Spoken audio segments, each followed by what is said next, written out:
तुकाराम महाराजांचा गाथा वाचा, तुकाराम महाराजांची भेट येते. नाथ महाराजांचं भागवत वाचा, ती नाथ महाराजांची भेट आहे.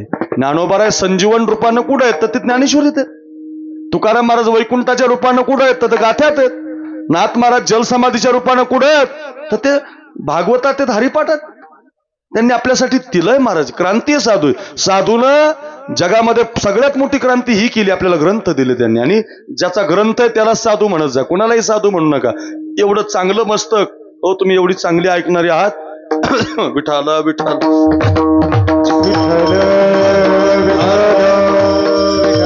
एवढं चांगलं मस्तक, एवढं गोड मस्तक देवानं आपल्याला कोणाच्याही पायाला लावू नका. ते लावायचंच असेल तर ज्ञानेश्वरीला लावा, लावायचंच असेल तर गाथ्याला लावा, लावायचंच असेल तर भागवताला लावा. या जगात तुमचं हित करणारे दुसरे ग्रंथ नाही, हेच आहेत. वाचावी ज्ञानेश्वरी, डोळा पाहावी पंढरी, ज्ञान होया ज्ञानासी, ऐसावर त्या टिकेसी. नुसतं अज्ञानाला होतं ज्ञानाला होतं असं नाही. ज्ञान होय मुढा, अति मूर्ख त्या दगडा. मूर्ख माणसाला सुद्धा होतं महाराज, अति मूर्खाला सुद्धा होतं. शाळेत नाही गेला त्याला पण होतं, कीर्तनकार बनायला गेलं त्याला पण होतं, गायक बनायला गेला त्याला पण होतं.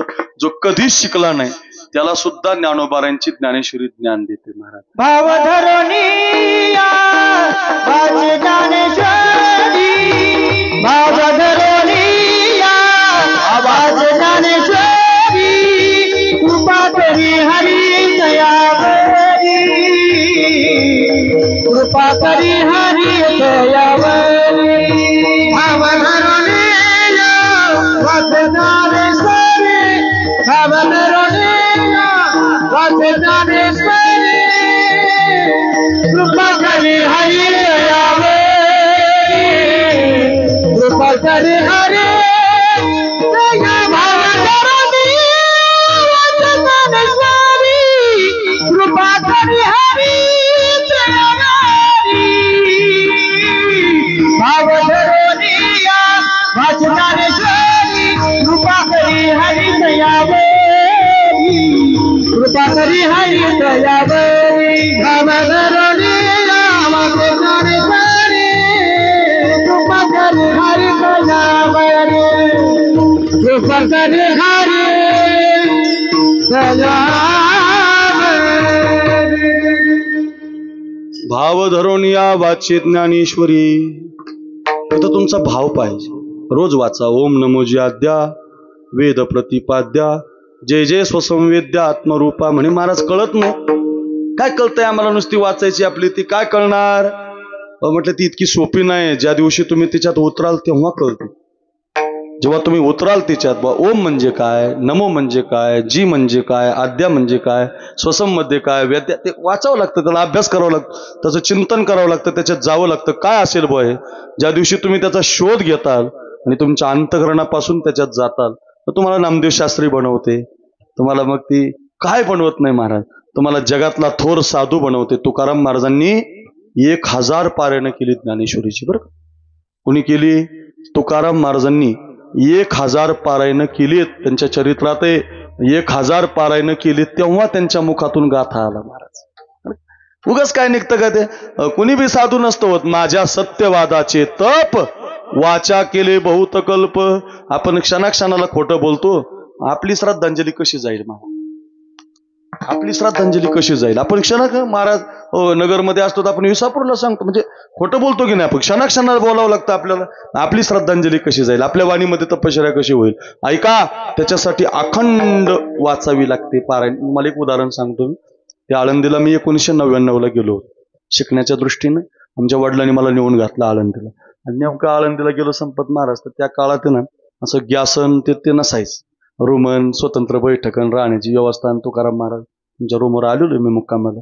तशी एवढी चांगली व्यवस्था नसायची. 1999ला गेलो मी आळंदीला. आणि विठ्ठल महाराज ज्यावेळेला गेलो त्यावेळेला घाटावर 4 दिवस मुक्काम पडला.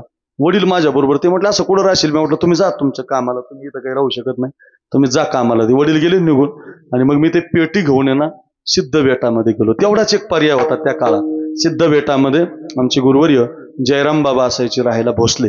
जयराम बाबा म्हणजे अशी व्यक्ती होऊन गेले त्यांच्या डोळ्यात कोणी डोळे घालून बघू शकत नव्हतं. लय कडक महात्मा होता. टोपी लागायची, नियमात लागायचं, कायम धोतर लागायचं, पारायण लागायचं आणि शुद्ध महात्मा होता. दुसऱ्यासाठी जगणारा. त्यांचं गावच आळंदी. सगळी आळंदी घाबरायची. भयानक होते.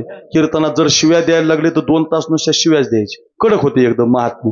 आणि मग ते त्यांच्याकडे गेलो तर ते त्यांचा नियम, पाठ प्रदक्षिणा मारायची, पारायण करायचं, तरच ते जेवायला द्यायचे.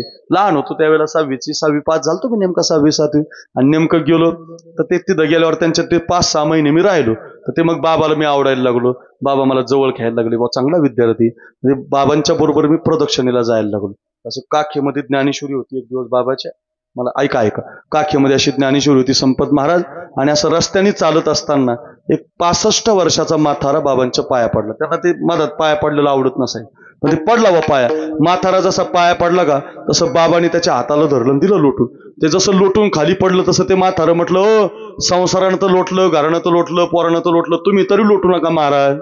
असं म्हटल्यावर बाबा म्हटले, कुणी लोटलं तुला? म्हटले पोराने हाकलून दिलं, बायकोनं हाकलून दिलं, घरी कुणी ठेवत नाही. म्हटले खूप बेडके आहेत, मला खूप त्रास होतो म्हटले घरच्याला माझा.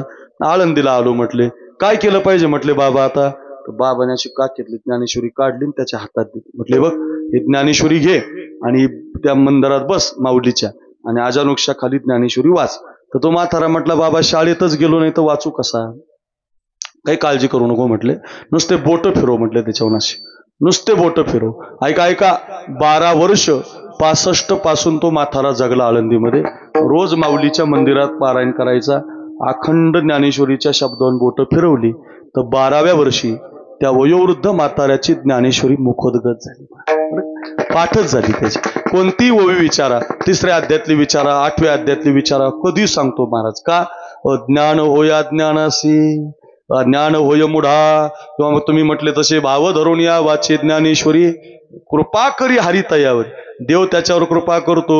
मुकयासी वाचा, पांगुळासी पाय, पांगळ्याला पाय देतो आणि मुक्याला वाचा देतो. काय बोलता महाराज? हो, फक्त काय करावं लागतं, डुप्लिकेटच्या मागं नाही लागावं लागेल.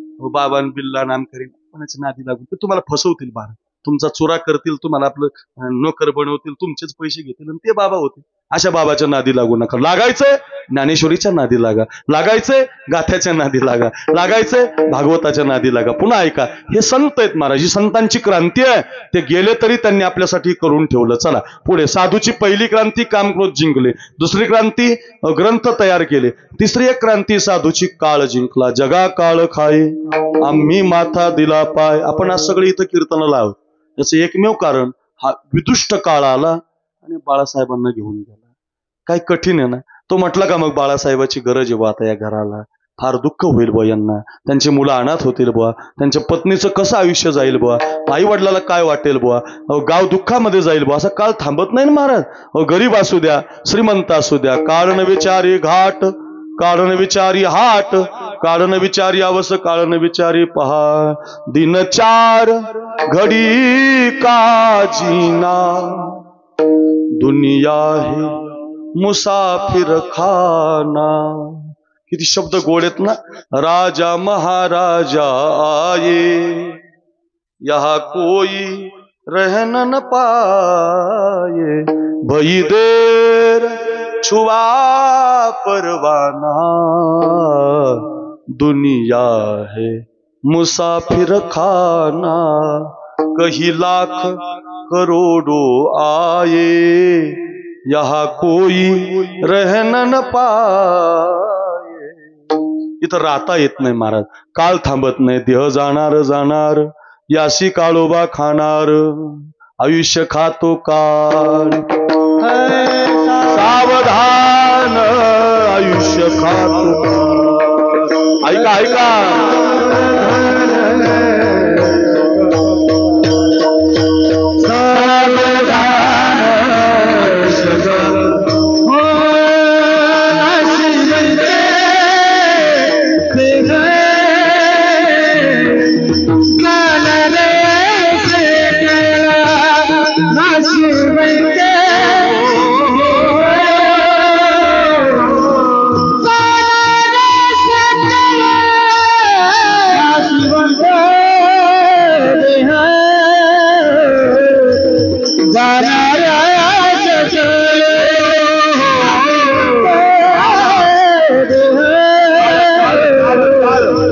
जाणार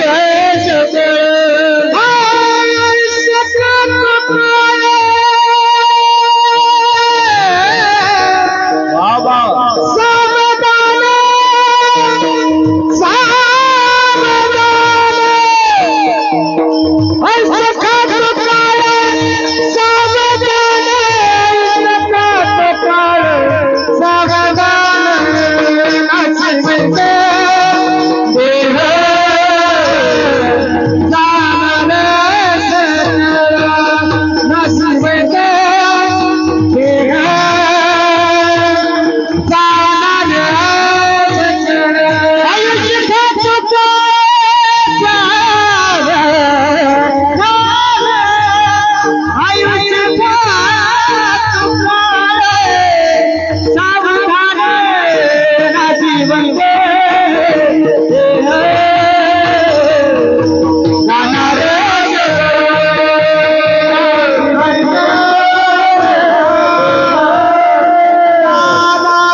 तो घेऊन जातो नाशवाने. लय गर्व करू नका, लय सत्तेत जगू नका, लय मस्तीत जगू नका, काही लागत नाही महाराज. एक क्षण महाराज असा येतो, कधी घेऊन जातो तुम्हाला माती बनवतो महाराज. शरीराची होय माती, किती प्रमाण सांगू. माटी के पुतले तुझे कितना गुमान, माटी के पुतले तुझे कितना गुमान. ऐका शब्द किती गोड आहेत बघा. अवधेश महाराज आहेत म्हणून म्हणतोय माटी के पुतले तुझे कितना गुमान है, माटी के पुतले तुझे कितना गुमान है, माटी के पुतले तुझे कितना गुमान है, माटी के पुतले तुझे कितना गुमान. तेरी औकात क्या, तेरी औकात क्या, तेरी क्या शान है.